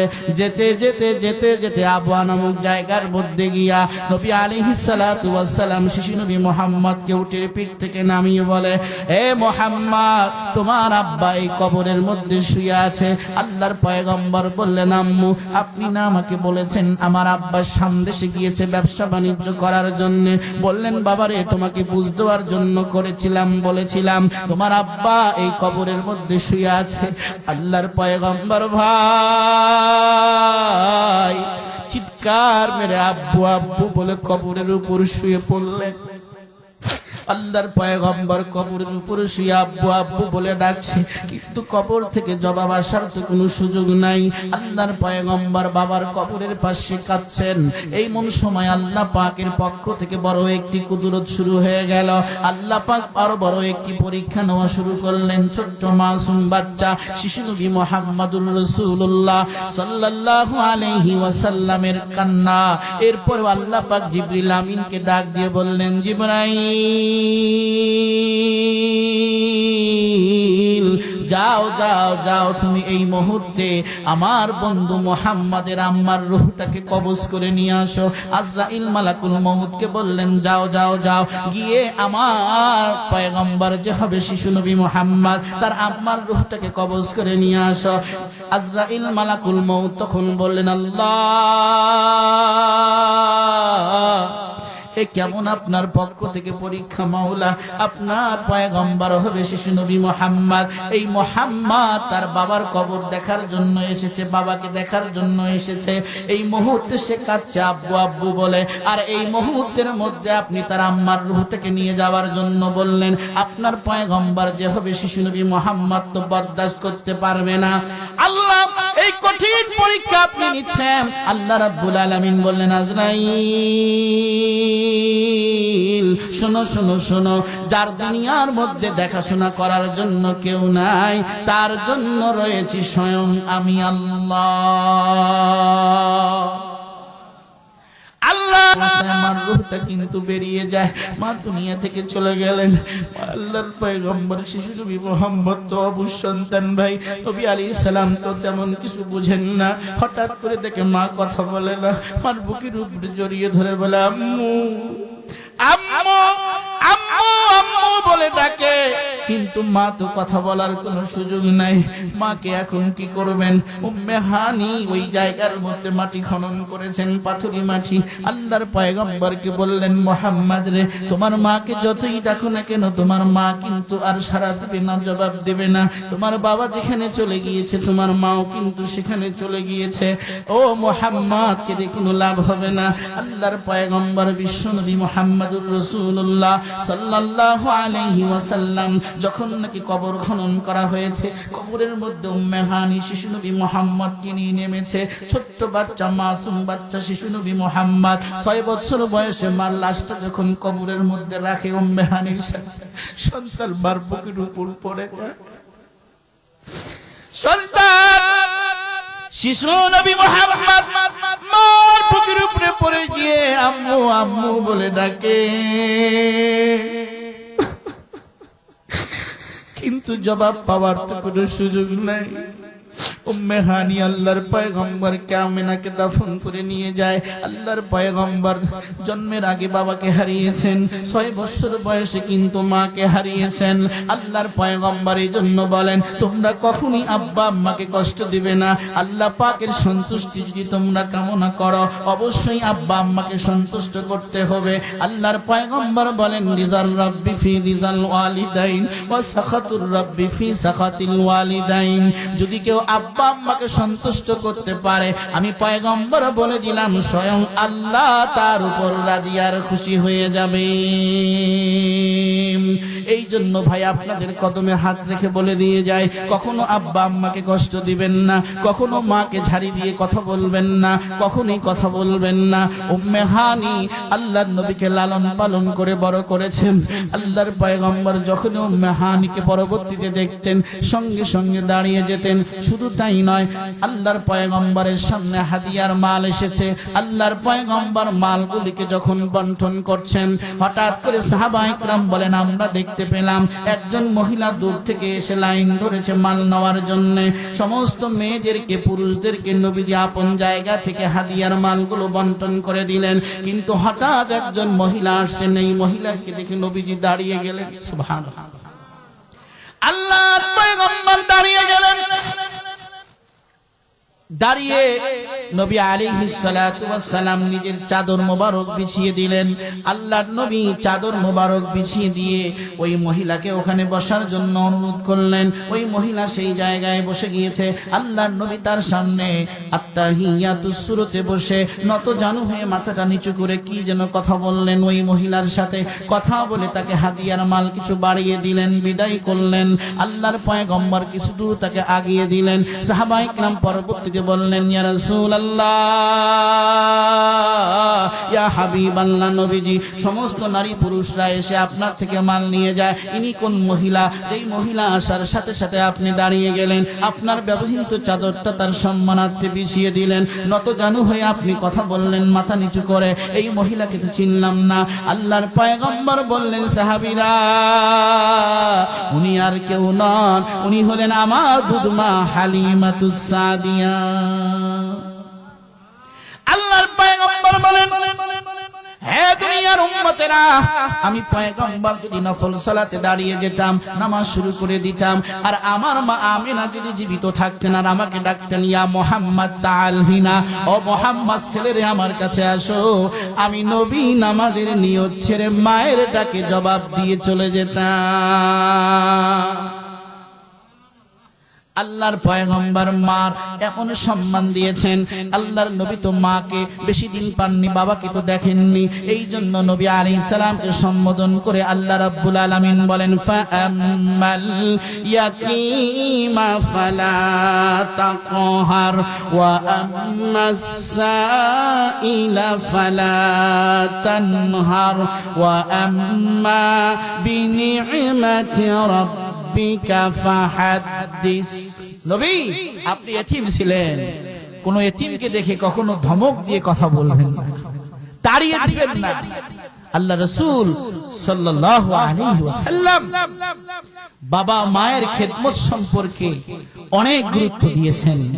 নবী আলাইহিস সালাতু ওয়াস সালাম হাদিসে বলেছেন, তুমি তোমার বাবার দিকে মায়ের দিকে নেক দৃষ্টিতে যদি তাকাও, আল্লাহ পাক তোমাকে কবুল হজ এবং উমরার সওয়াব দান করবেন। কি ভাই, যাদের আব্বা আম্মা আছে এই সওয়াব অর্জনের সুযোগ আছে না নাই? এই জন্য বাবা মার খেদমত করব, রাজি আছি না ইনশাআল্লাহ? বাবা মার খেদমত করবো তো ইনশাআল্লাহ। বিশেষ করে মা, কখনোই কষ্ট দিয়ে কথা বলবো না, কারণ পৃথিবীতে মা এমন 3টি কষ্ট করেছেন যে এই 3টি কষ্ট পৃথিবীর কোনো বাবা করে। ভাই, কষ্ট হচ্ছে আপনাদের? এমন 3টি কষ্ট মা করেছেন যেই 3টি কষ্ট বাবা করার সুযোগই নেই। আল্লাহ পাক বলেন সূরাতুল আহকাফের 15 নং আয়াতে কারিমা ইরশাদ করেছেন, ওয়া ওয়াসাইনাল ইনসানা বিওয়ালিদাইহি ইহসানা। আল্লাহু আকবার। হয় নাই? জোরে বলেন, আরো জোরে বলেন। 2 হাত তোলেন উপরে, একটা তাকবীর দেন। লিল্লাহি তাকবীর, লিল্লাহি তাকবীর। আল কোরআনের আলো, আল হাদিসের আলো। কোরআন হাদিস যেখানে, মদ গাঁজা যেখানে, আমরা আছি সেখানে? এই মিয়া, আমরা আছি সেখানে না। কোরআন হাদিস যেখানে, আমরা আছি সেখানে। হাত নামান। মাশাআল্লাহ। সম্মানিত হাজিরিন, আল্লাহ রাব্বুল আলামিন বলেন, আমি মানব জাতিকে নির্দেশ করেছি, ওসিয়ত করেছি, তারা যেন আব্বা আম্মার সাথে সদ্ব্যবহার করে, বিশেষ করে মার সাথে। কার সাথে? কার সাথে? কেন? কেন? আল্লাহ বলছেন, হামালাতুহু উম্মুহু কুরহান ওয়া ওয়াদাআতুহু কুরহা ওয়া হামলুহু ওয়া ফিসালুহু 30 শাহরা। আল্লাহ রাব্বুল আলামিন বলেন, হে দুনিয়ার মানুষেরা, স্মরণ রেখো, স্মরণ রেখো, কখনো ভুলে যেও না তোমার মায়ের সাথে কখনো তুমি অসদাচরণ করবে না। কারণ হামালাতুহু উম্মুহু কুরহা, মা দুঃখিনী, অনেক কষ্ট করে 9 মাস 10 মাস তোমাকে গর্ভে ধারণ করেছে। ওয়াদাআতুহু কুরহা, এবং অনেক কষ্ট করে কয়েক বালতি রক্ত ঝরিয়ে তুমি সন্তানকে প্রসব করেছে। 3 নম্বর, ওয়া হামলুহু ওয়া ফিসালুহু 30 শাহরা, তোমাকে 2 বছর পর্যন্ত দুগ্ধ পান করিয়েছে। এই 3টি কষ্ট কিন্তু বাজান করে শুধু মা জাতি, কোন পুরুষ কিন্তু করে না। প্রসব বেদনা কষ্টটা কেমন কষ্ট কোন মানুষ কিন্তু বোঝে না বাজান। যদি বুঝতো, কোন স্বামী বিবির প্রতি নির্যাতন করত না, কোন স্বামী তার বিবির প্রতি জুলুম আর অবিচার করত না। গর্ভে ধারণের কষ্টটা কেমন কষ্ট। মা খেতে বসেছে, সন্তানটা ভাত মেখে নিয়েছে, মুখে দিবে লোকমা বানিয়েছে, ইন দ্য মেন টাইম সন্তানটা মায়ের কলিজায় লাথি মেরেছে। মা কিন্তু আর খেতে পারে না, উঠে চলে যায়। মা অনেক কষ্ট করে সন্তানটাকে গর্ভে ধারণ করেছে বাজান। এই জন্য আল্লাহ রাব্বুল আলামিন বলেন, মা জাতির খেদমত তোমরা করবে, কারণ মা তোমাকে অনেক কষ্ট করে গর্ভে ধারণ করেছে, দুগ্ধ পান করিয়েছে, প্রসব বেদনা সহ্য করেছে। এই প্রমাণ। এই জন্য আল্লাহর পয়গম্বরকে সাহাবী জিজ্ঞেস করলেন, মান আহাক্কু বিহুসনি সাহাবাতি, ও আমার পয়গম্বর, আমার সবচেয়ে বেশি সদ্ব্যবহার পাওয়ার উপযুক্ত কে? আল্লাহর নবী বললেন, উম্মুকা, তোমার মা। এরপরে বললেন, সুম্মা মান, এরপরে কা? আল্লাহর পয়গম্বর দ্বিতীয়বার বললেন, উম্মুকা, তোমার মা। এরপরে আবার বললেন, সুম্মা মান, এরপরে কার? আল্লাহর পয়গম্বর বললেন, উম্মুকা, তোমার মায়ের। চতুর্থবার বললেন, তোমার বাবা। কারণ মা এমন তিনটি কষ্ট করে যেই তিনটি কষ্ট পৃথিবীর কোনো পুরুষ করে না। এই জন্য দেখবেন পৃথিবীর কোনো মাকেও যদি সন্তান কষ্ট দেয়, এই মা কিন্তু কখনো সন্তানের জন্য বদদোয়া করে না। কিছুদিন আগে ইন্তেকাল করেছেন পীর জুলফিকার আলী নকশবন্দি রহমাতুল্লাহ আলাইহি কিতাবের মধ্যে লিখেছেন, একটা সন্তানকে আব্বা আম্মা অনেক কষ্ট করে তিলে তিলে বড় করে মানুষের মতো মানুষ করেছে। এক পর্যায়ে সুশিক্ষায় শিক্ষিত করে বিদেশে পাঠিয়ে দিয়েছে। ওই সন্তানটা বিদেশ গিয়ে বিবাহ করেছে, প্রায় 1 যুগ 2 যুগ হয়েছে, 24-25 বছর। এই 24-25 বছর পর্যন্ত সন্তানটা দেশের বাইরে থাকে। একবারের জন্য বাবারও খোঁজ খবর নেয় না, মা দুঃখিনীর খোঁজ খবরও সে নিতে আসে না, ফোনেও কথা বলে না। এই সন্তানটা আব্বা আম্মা অনেক কষ্ট করে লালন পালন করেছে, কিন্তু সন্তান বিবিকে পেয়ে, শ্বশুর শাশুড়িকে পেয়ে পরদেশে বাবা মাকে ভুলে গিয়েছে। কিন্তু এই দিকে আব্বা আম্মা অনেক অসুস্থ হয়ে যায়, চিকিৎসার জন্য টাকা পয়সা না থাকার কারণে নিজের বাড়ির ভিটাটা পর্যন্ত বিক্রি করতে করতে চিকিৎসা করেছে, এবং চিকিৎসা করেও কিন্তু তার আব্বা দুনিয়ায় বেঁচে থাকতে পারে নাই, পৃথিবীর জমিন থেকে চিরতরে বিদায় নিয়েছে।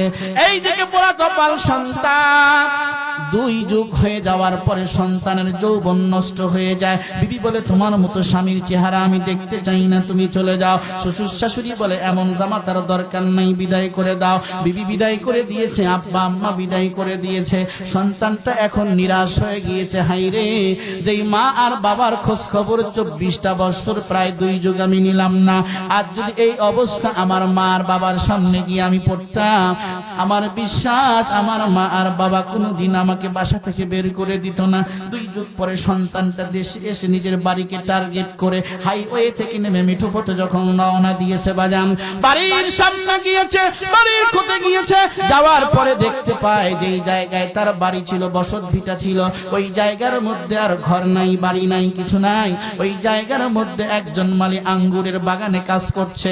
ওই মালিককে গিয়ে বলল, এই জায়গায় কি বাড়ি ছিল না? বললেন বাড়ি ছিল, কিন্তু বাড়ির মালিক অসুস্থ হওয়ার কারণে চিকিৎসা করার লক্ষ্যে বাড়ির জায়গাটা বিক্রি করে দিয়েছে। আমি ক্রয় করে এই জায়গার মধ্যে আমি আঙ্গুরের বাগান সাজিয়েছি। আমি শুনেছি তার একটা পোড়া কপাল সন্তান আছে, এই সন্তানটা দেশের বাহিরে চলে গেছে 2 যুগ আগে। এমন হতভাগা মা আর বাবা, সন্তান বিদেশ বাড়িতে মাল কামাই, শ্বশুর শাশুড়িকে নিয়ে আনন্দ উদযাপন করে চলে, কিন্তু তার মা চিকিৎসার জন্য টাকা পায় না, বাবা পায় না। এক পর্যায়ে গিয়ে তার আব্বা দুনিয়া থেকে বিদায় নেয়। সন্তানটা নিজের পাপের কথা, নিজের দুর্ভাগার কথাগুলি শুনে নিজের চোখ দিয়ে পানি ফোঁটাগুলো গাল বেয়ে বেয়ে পড়ছে, কিন্তু সন্তান নিজের পরিচয় দেয় না। বাগানের মালিক বলে, হে আল্লাহর বান্দারে, আমি যদি ওই সন্তানটাকে আমার সামনে পাইতাম, যেই সন্তান থাকার পরও তার আব্বা আম্মা কষ্ট করে দুনিয়াতে চলেছে, আমি যদি পেতাম, আমার এই গাছ কাটা চাকু দিয়ে, ছুরি দিয়ে আমি সন্তানটাকে কেটে ফেলতাম। এত বড় জালিম সন্তান সে কিভাবে হতে পারে? আল্লাহর বান্দার মুখে এমন কথাগুলি শুনে তার চোখের পানি যেন আরো বেরিয়ে যায়। একটু পরে জিজ্ঞেস করে, পুরুষ তো মারা গিয়েছে, কিন্তু তার ওয়াইফ, তার স্ত্রী এখন কোথায় আছে? বললেন তার স্ত্রী সন্তানের বিয়োগ ব্যথায় কাঁদতে কাঁদতে অন্ধ হয়ে গিয়েছে। কুরআনুল কারীমের মধ্যে আল্লাহ রাব্বুল আলামিন বলে দিয়েছেন, ইউসুফ আলাইহিস সালাতু ওয়াস সালামকে যখন হারিয়েছেন ইয়াকুব আলাইহিস সালাম, সন্তানের বিয়োগ ব্যথার কারণে তার চোখের দৃষ্টি কিন্তু আল্লাহ কেড়ে নিয়েছিলেন। আল্লাহর বান্দা তখন বলে দিয়েছে, অমুক জায়গার মধ্যে তার মা মানুষের বাড়িতে ভিক্ষা করে নিয়ে এসে অমুক ঝোপের আড়ালে সে অবস্থান করে, সূর্য ডুবু ডুবু ভাব। এমন মুহূর্তে আল্লাহর বান্দা চলে গেছে, দেখে সূর্য ডুবে যাবে, মাগরিবে রক্ত পেরিয়ে যায়। ওই বৃদ্ধা মহিলা, তার মানে তার মা, উজু হয়ে গিয়েছে, উপর হয়ে অন্যের বাড়ি থেকে ভিক্ষা করে নিয়ে এসে উজু করে নামাজে দাঁড়িয়েছে, কিন্তু মা মা বলে ডাকবে, এই সাহসটা কিন্তু এই সন্তানের নাই। 2 যুগ হয়ে গেল আমি বাবার খোঁজ খবর নিতে পারি নাই, বিদায় নিয়েছে। মা দুঃখিনী, আমি সন্তানের বিয়োগ ব্যথার কারণে চোখের দৃষ্টি শক্তি হারিয়েছে। মা মা বলে ডাক দিবে, এমন হিম্মত পাচ্ছে না তার সন্তান। হঠাৎ করে দেখে তার দুঃখিনী মা যাই নামাজ বিছিয়ে নামাজ আদায় করে আল্লাহর দরবারে চোখের পানি ছেড়ে দোয়া করছে, মালিক স্বামী কেড়ে নিলা, আমারে বিধবা বানিয়ে দিলা, সন্তান কেড়ে নিলা, আমার বুকটাকে খালি করে দিলা। আল্লাহ, বাড়ির ভিটা থেকে আমাকে বের করে দিলা, অপরের ভিটায় আমি থাকি। আল্লাহ, এই শেষ বয়সে দুই চোখে কিছু দেখি না গো মাওলা। অন্তিম মুহূর্তে আমি দুঃখিনী মায়ের আপনি রবের কাছে একটা ফরিয়াদ, এই ফরিয়াদ গুলো মা করে সন্তান ঝোপের আড়াল থেকে তাকিয়ে তাকিয়ে দেখে, কিন্তু মাকে মা বলে ডাকবে এই সাহসটা কিন্তু সন্তান পাচ্ছে না। বাবা, মা এক পর্যায়ে বলে, আল্লাহ, আমার সন্তান 2 যুগ আগে আমি হারিয়েছি, এই 2 যুগ পর্যন্ত আমার সন্তানটা একটি বারের জন্য আমার খোঁজ খবর নিতে আসে নাই। আমি দুঃখিনী মা, দোয়া করি আমার হারানো সন্তানটা আপনি আমার কোলে ফিরিয়ে দেন। আল্লাহ, সন্তান আমাকে কামাই রোজগার করে খাওয়াবে, এজন্য আমি আপনার কাছে দোয়া করি না, প্রয়োজনে আমি ভিক্ষা করে মানুষের বাড়ি থেকে নিয়ে এসে আমার সন্তানের মুখে লোকমা তুলে দেব। কিন্তু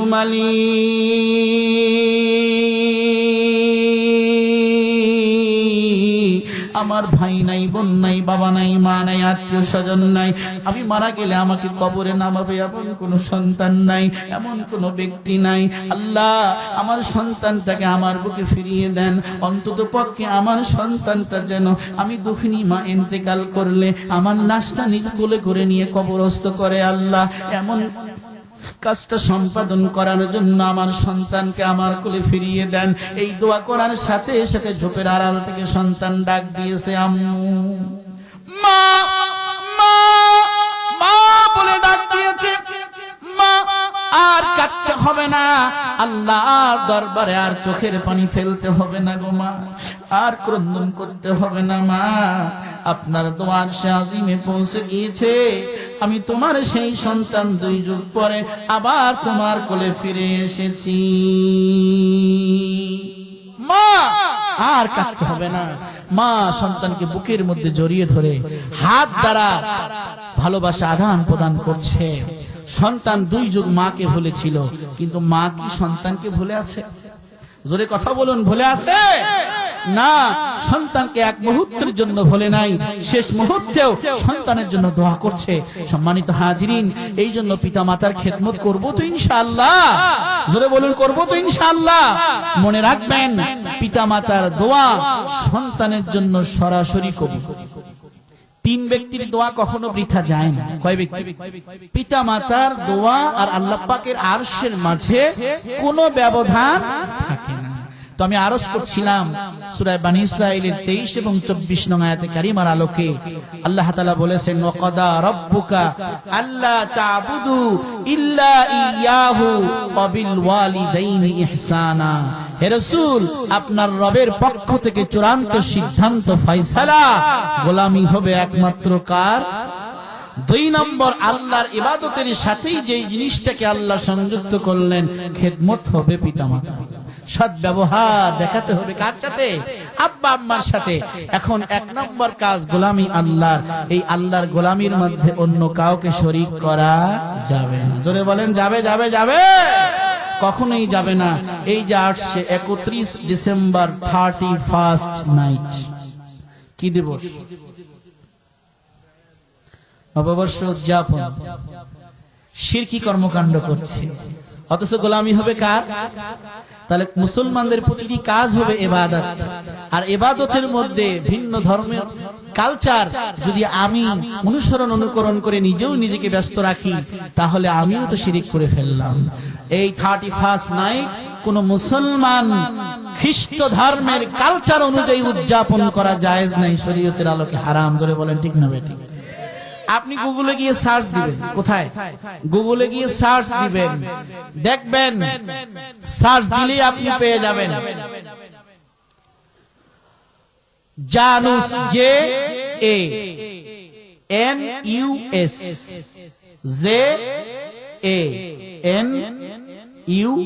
JANUS। এই জানুস লিখে গুগলে সার্চ দিবেন। এই জানুস দেবতা পূজা করত খ্রিস্টানরা, রোমানরা। কারা? খুব মনোযোগ দিয়ে শুনবেন, 10 মিনিট। রোমানরা এই জানুস দেবতার পূজা করত। কিভাবে করত? তারা 31 ডিসেম্বর 0 আওয়ার একদম যখন 12টা বেজে যায়, কয়টা? যখন 12টা বেজে যায়, এই 12টা 1 মিনিটে, কয় মিনিটে? 12টা 1 মিনিট এই দেবতা, এই মূর্তি 2 মুখওয়ালা, চেহারা দুই দিক দিয়ে আছে, সামনে এবং পেছনে। সামনে এবং, বিশ্বাস হয় না আপনাদের? দেখেন, সামনেও চেহারা, পেছনেও চেহারা। রাত 12টার সময় 0 আওয়ার্স তার সামনের চেহারার কাছে গিয়ে বলে, এই রোমানরা, খ্রিস্টানরা, দেবতা, এই 1 বছর অতিক্রম করেছি আপনার দয়ায়, আপনার কৃপায়, নাউজুবিল্লাহ। আর যেই 12টা 1 বেজে যায়, 12টা 1-এর সময় পেছনের চেহারার সামনে এসে, পেছনের মুখের সামনে দাঁড়িয়ে বলে, দেবতা, আপনার কাছে প্রার্থনা করছি, নববর্ষ আমরা গ্রহণ করছি, সামনের 1 বছর যেন আপনার দয়ার কৃপায় সুন্দরভাবে চলতে পারি, নাউজুবিল্লাহ। ভালো মন্দের মালিককে, নিজের ইমানের সাথে কুফরিকে সংমিশ্রণ করা যাবে না, কখনোই করা যাবে না। আমাদের আল্লাহ কয়জন? খ্রিস্টানদের দাবি 3 জন, আল্লাহ, মারিয়াম, ঈসা। এটাকে বলে তৃত্ববাদ। কি বাদ? খবরদার, এগুলো উদযাপন করা যাবে না। তাওহীদের উপরে, একত্ববাদের উপরে অটুট অবিচল থাকতে হবে।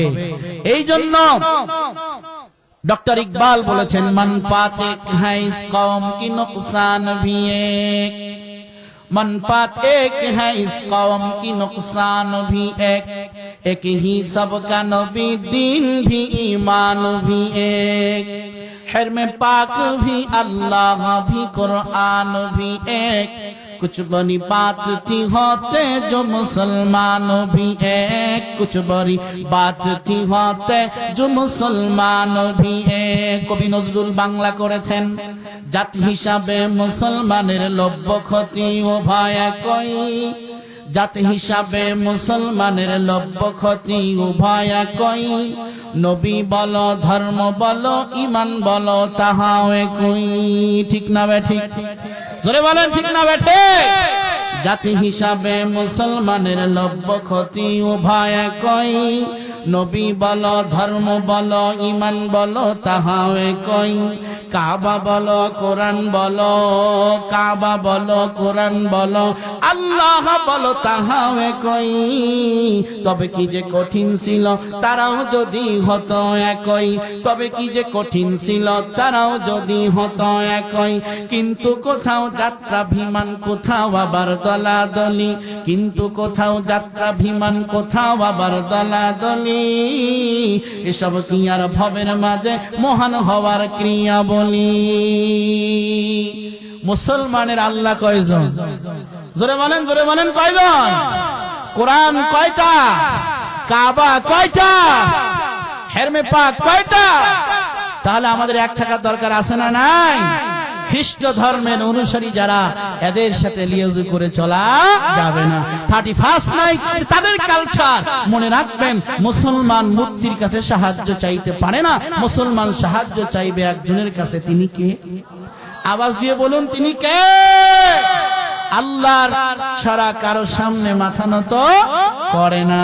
সম্মানিত হাজিরিন, এজন্য 31st নাইট গুনাহের মাধ্যমে, শিরকি কর্মকাণ্ডের মাধ্যমে আমরা কখনোই উদযাপন করব না। বলি ইনশাআল্লাহ।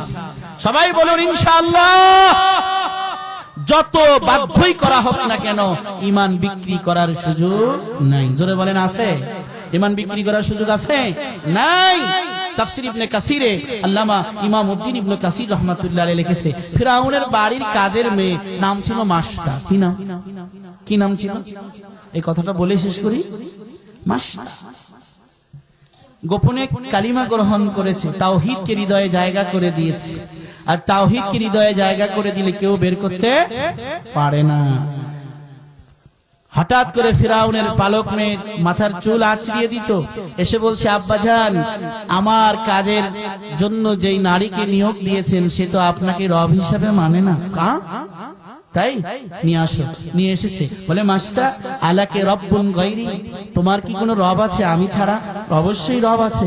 বলে, তোমার রব কে? বলে, আল্লাযী রব্বি ওয়া রব্বুকা ওয়া রব্বুস সামাওয়াতি ওয়াল আরদ, আমার রব উনি যিনি আমাকে বানিয়েছেন, তোমাকে বানিয়েছেন, আসমান জমিন বানিয়েছেন, সকল কিছু সৃষ্টি করেছেন, উনি আমার আল্লাহ। চিল্লায় বলেন না সুবহানাল্লাহ। মাছটাকে এবার ডাক দিয়ে বলে, মাস্টারে তার মানে কি তুমি আমাকে প্রভু হিসাবে মেনে নাওনি? বলে, খবরদার, না না না, কোন মানুষ কোনদিন মানুষের প্রভু হতে পারে না, কোন মানুষ কোনদিন মানুষের ইলাহ হতে পারে না, আমি আপনাকে রব হিসাবে মেনে নিতে পারি না। তখন মাস্টার ব্যাপারে কিতাবের মধ্যে আসছে 3 সন্তান, আরেক বর্ণনায় 7 সন্তান, আরেক বর্ণনায় 11 সন্তান। এই সন্তানগুলির হাত পা বেঁধে এনে বলে, মাস্টারে যদি তুমি তাওহীদকে ছেড়ে না দাও, এক আল্লাহকে ভুলে না যাও, আমি ফিরআউনকে রব হিসেবে গ্রহণ না করে নাও, তাহলে তোমার সন্তানগুলি তোমার চোখের সামনে ফুটন্ত তেলের মাঝে ছেড়ে দেব। একটা একটা করে সন্তান ফুটন্ত তেলের মাঝে ছেড়ে দেয়। তেলের মধ্যে ছাড়ার সাথে সাথে ভাজা হয়ে যায়, গোশতগুলি দেহ থেকে কিন্তু আলাদা হয়ে যায়। মাছটা দেখে আর চোখ দিয়ে পানি পড়ে। একটা একটা করে সমস্ত সন্তানগুলিকে যখন নাকি ভুনা করে ফেলে, ছোট্ট সন্তান, দুগ্ধপোষ্য সন্তান, যেই সন্তানটা মায়ের স্তনের দুধ পান করা ছাড়া কিছুই খেতে পারে না, এই সন্তানটাকে যখন নাকি ফুটন্ত তেলের মাঝে ছেড়ে দেয়, টকবকে তেল, ওই মুহূর্তে মা চোখ দিয়ে পানি যেন আরো বেরিয়ে যায়। ওই সময় ছোট্ট বাচ্চাটার জবান আল্লাহ খুলে দেয়। তাফসিরে বাইজাবির টিকার মধ্যে লিখেছে, এই পৃথিবীর মধ্যে 4 জন ছোট্ট কচি বাচ্চা, মাসুম বাচ্চার জবান আল্লাহ খুলে দিয়েছেন, যারা মায়ের কোলের মধ্যে স্পষ্ট বড় মানুষের মতো করে কথা বলেছেন। এই সন্তানটা মাকে যখন ডাক দিয়ে বলে, মা রো নেহি আয়ে, মা রো নেহি আয়ে, মা खुदा की वास्ते रो रहे हैं आसमां तेरे लिए, बहर इस्तक़बाल वो खुद है यहाँ, बहर इस्तक़बाल वो खुद है यहाँ, ले रहा है आज तेरा इम्तिहान, ले रहा है आज तेरा इम्तिहान। আম্মাজান মেহেরবানি করে আপনি কাঁদবেন না, আমি দেখতে পাচ্ছি আল্লাহর পক্ষ থেকে রহমতের ফেরেশতারা নাজিল হচ্ছে, একটু পরে আপনি আর আমার রূহ নিয়ে ইস্তেকবাল করে তারা নিয়ে যাবে। সানাজমাউ ফিল জান্নাহ, অতি সত্বর একটু পরে আমরা জান্নাতের মধ্যে একত্রিত হব। বলুন সুবহানাল্লাহ। আম্মা মেহেরবানি করে কাঁদবেন না, কাঁদবেন না মা, কাঁদবেন না। ছোট্ট বাচ্চাটাকেও যখন নাকি ছেড়ে দিয়েছে, ভুনা হয়ে গিয়েছে, একটু পরে যখন মাস্টার হাত পা বেঁধে ফুটন্ত তেলের মাঝে ছেড়ে দিবে, ওই মুহূর্তে ফিরআউন বলে, মাস্টারের শেষ মুহূর্তে তোমার কোনো আবদার আছে কিনা, আশা আছে কিনা? বলে, কোনো আশা নাই, একটি মাত্র আশা, আমার সন্তানদের হাড় আর আমি মার হাড়গুলো তুমি এক জায়গায় দাফন করে দিও। ফিরআউন এই কথাটি রেখেছিল।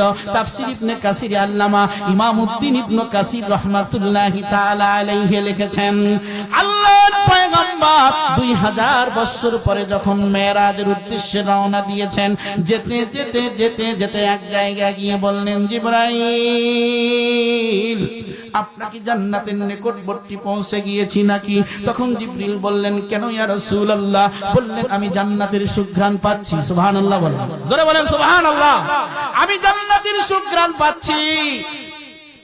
জান্নাত কাছে না আসলে তো সুঘ্রাণ পেতাম না। জিবরিল বললেন, ইয়া রাসূলুল্লাহ, ওই যে মাস্তা আর তার সন্তানদের হাড়গুলি এক জায়গায় ফিরআউন দাফন করেছিল, ওই কবরের উপর দিয়ে আমরা এখন চলমান, তাদের কবর থেকে আল্লাহ জান্নাতের সুঘ্রাণ বের করে দিচ্ছে। তাওহীদ কি আমানত सीनू में है हमारा, तौहीद की अमानत सीनों में है हमारा, आशा नहीं मिटाना नामो निशा हमारा, आशा नहीं मिटाना नामो निशा हमारा। चीनो अरब हमारा, चीनो अरब हमारा, हिंदुस्तान हमारा, मुस्लिम है हम सारा जहां हमारा, मुस्लिम है हम सारा जहां हमारा। बातिल से दबने वाले, बातिल से दबने वाले ऐ आसमान ही हम, सौ बर कर चुका है तू इम्तिहान हमारा, सौ बर कर चुका है तू इम्तिहान हमारा।